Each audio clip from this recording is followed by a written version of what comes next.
What piece of media is just straight up propaganda? America's Got Talent. It promotes the idea that talent goes hand in hand with struggle, so much so that genuinely awful acts make it through on the strength of their sob story. People have a hard enough time accepting the work that goes into being a creative without having to attach a tragic backstory to it. I watched Eurovision for the first time this year, and my favorite part was I didn't have to sit through I was born with an incurable disease that was miraculously healed when my mother gave me all her vital organ story. MasterChef is the worst. I just want to watch people cook interesting shit. I don't give a flying duck about how a contestant making scrambled eggs reminds them of the trauma of their childhood golden retriever's lifelong struggle with alopecia. If your retriever is bald, how can you know it's golden? Ancient Buddhist saying. It is based on how much water it displaces per amount it weighs. If it doesn't match, it is probably a pyrite retriever. Feel-good stories, like 8-year-old kid saves up $3,000 by working to help sister afford her surgery. A surprising number of big-budgetous films get funding from various branches of the military to portray them as good guys and peacekeepers. In exchange, they get extensive creative control over the script and in some cases final cut privileges. The filmmakers get access to money, shooting locations, vehicles, advisors, logos and uniforms, and of course money. You could argue that of course if you were offering this kind of support you wouldn't want your image to be disparaged in any way. But we're not talking about Captain America holding a can of Coke. Imagine it as product placement, but the product they're selling isn't the military itself, but the thematic connection between the military and heroism, righteousness and moral good. Top Gun is the longest Navy ad ever. First one resulted in a 500% increase in Navy recruitment rates. Absolutely insane. Thousands of kids thinking they can be Tom Cruise, and about 5 of them really do. Not gonna lie, I saw the original Top Gun and thought it would be cool to join the Navy. Went into the service for college money, knowing I'd never be able to fly with my horrifying vision. I went for radar in the Navy rather than other options. It actually was cool to join the Navy. Easiest 5 years of my life. Recruit training was easier than growing up on a cattle ranch. 2 years straight of school.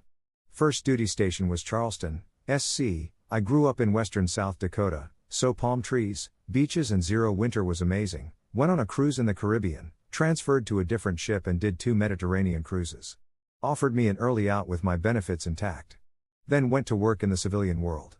Every workday for the last 27 years has been worse than the one before, so when you see me at work, you're literally seeing me on the worst day of my life. Wow, that turned. I hope everyone realizes he took the line directly from Office Space. Undercover boss. At this point, any worker should know if they see a middle-aged white guy or woman with a bad wig, makeup, and a camera crew behind them should be able to figure out they're an undercover boss. That's how the workers of the Star Destroyer figured out it was Kylo Ren. Have you guys seen Kylo Ren's lightsaber? Yeah, man. That thing is weird looking. No, it's not, it's awesome. They really took the Punisher and ducked up the message. Castle, there are criminals out there who rape and murder and steal and are untouchable by the law, so I will deal with them cops. Hell yeah, Punisher, show them how it's done. Castle, guns down a bunch of corrupt cops. No, not like that. Castle, I only exist because cops are ducking useless cops unironically. This guy gets it.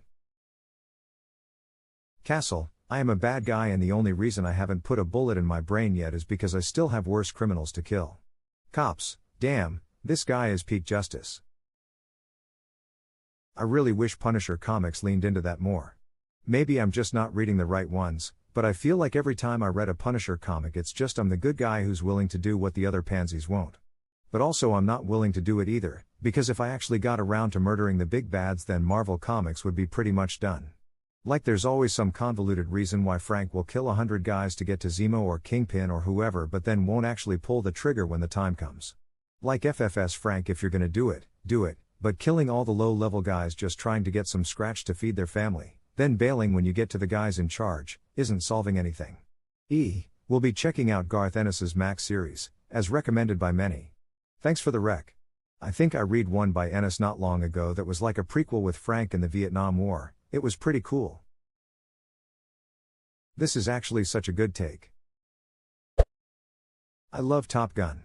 It's a huge guilty pleasure of mine and I can't wait to see Maverick in theaters. That being said, it is 1000% propaganda for the Navy, to the point where the Navy had a lot of say in the script and they set up recruitment booths outside the theater. Yvonne Ethnioj. The Internship, 2013, just wedding crashers but taken over by our Google overlords. Praise be. Any modern war movie featuring real military equipment. To get access to the equipment, they need to work with the Department of Defense. For them to allow it, they need to approve the script. For them to approve the script, the movie needs to give a positive portrayal of the military. Edit, everyone commenting can duck off with the devil's advocate bullshit. Of course there are exceptions to everything, but you all know what I'm saying is true overall. You all know there's a huge connection between Hollywood and the US military. You all know war movies, and video games, possibly to an even greater extent at this point, very frequently partner with the military for equipment, promotion, funding, etc. You all know that in those partnerships, the military has a ton of control over the movie game to make sure it portrays them in a way that will entice 18-year-olds to enlist. You all know that mentioning an exception doesn't change any of that. Not always. You will be surprised at what you can buy decommissioned at government auctions. There are people who dedicate their entire career to picking up everything from tanks to anti-aircraft guns. Keep in mind these things don't always have to work. They just have to look the part. With guns, almost everything not being fired is an airsoft gun and you have armorers whose job it is to get the other big stuff. You also have entire departments dedicated to building things. Yes, a lot of movies that have military stuff in it does get the grace of the US government. But not everything. The new Top Gun absolutely does, as all the jet shots are not green screen and took months of working with the military to build in specialty camera rigs etc. Source, I've worked in the film industry for 15 plus years now. The entire cop show genre.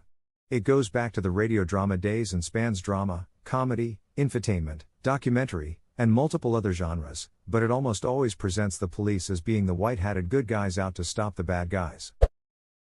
Anything dealing with forensics. A job in forensics is boring. You know when they match a fiber sample and can exclude it from 5,000 other samples? Someone had to compare the fiber in question 5,000 times and say, nope, next. Not to mention, the paperwork required is painful. Source, 3 years working in forensics. To this day my signature looks like a doctor's from all the chain of custody documents I had to sign. I went to university in the peak of cheese popularity and forensic science was one of the most oversubscribed degrees at our uni, thousands of students, they were standing in the lecture halls.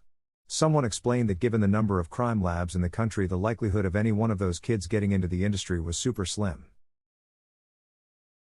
My university had a forensics program but it was in the chemistry department. Having microbio, genetics, orgo, biochem, physics, stats, calc, and P-Chem as degree requirements was both a great way to weed out people, and help those that graduate actually get a job. Everybody got a plan until orgo punches them in the mouth. Mein Kampf. Author seemed very biased. Top Gun Maverick.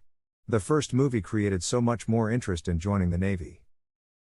But then stripes also caused record Army enlistment. It made the Army look like going to college. Full Metal Jacket and Jarhead were both supposed to be anti-military. Both ended up boosting Marine Corps recruiting.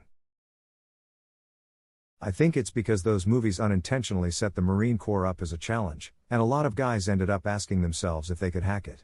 That's how they got me.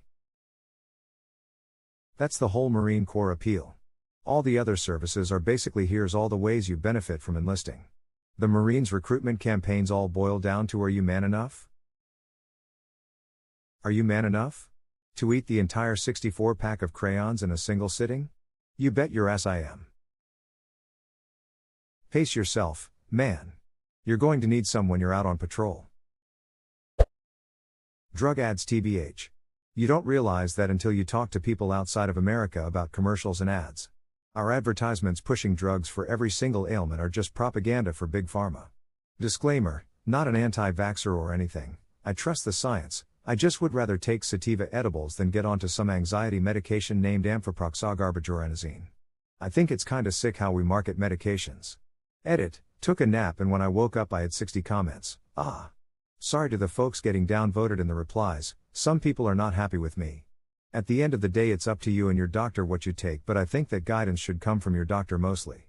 Of course we'd want work for everyone and for some, Medications are 100% better. Even the ones we sometimes see on TV, yes, but that's still propaganda. And to the wise we doctors saying I need indica, I dig that too. With careful experimentation I found the right brands doses of indica and sativa to either up my mood or help me chill. Did have some trouble with that at first, but I made it. And yeah, I'm aware that sounds like propaganda too. Smile. Thanks for all the good convo down below, folks.